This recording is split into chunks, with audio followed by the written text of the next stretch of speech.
Allahu Akbar, Allahu Akbar, Allahu Akbar, Allahu Akbar.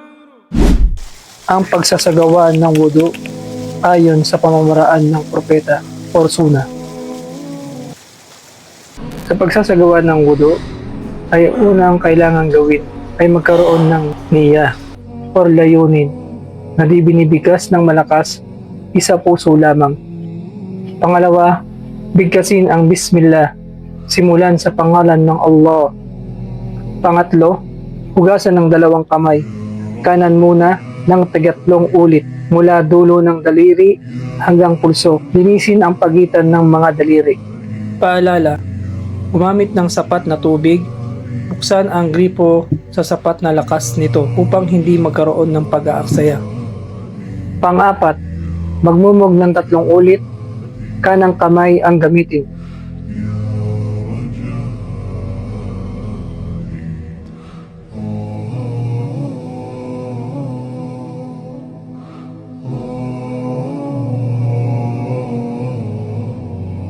Panglima, linisin ang ilong ng 3 ulit sa pamamagitan ng pagsinghot ng tubig mula sa kanang kamay at isinga ito sa tulong ng kaliwang kamay.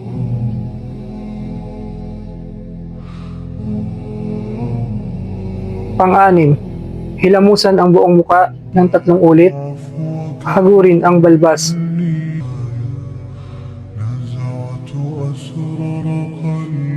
Pang-pito, hugasan ng 3 ulit ang buong kamay hanggang dulo ng daliri hanggang sa paglagpas ng siko.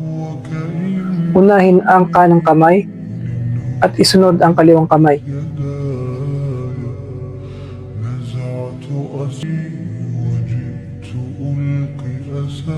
Pang-walo, haplusin ng 2 basang kamay ang ulo magmula itaas ng noo sa tinutubuan ng buhok hanggang batok pabalik at linisin ng loob ng tenga gamit ang hinduturo at sa labas ng tenga gamit ang hinlalaki.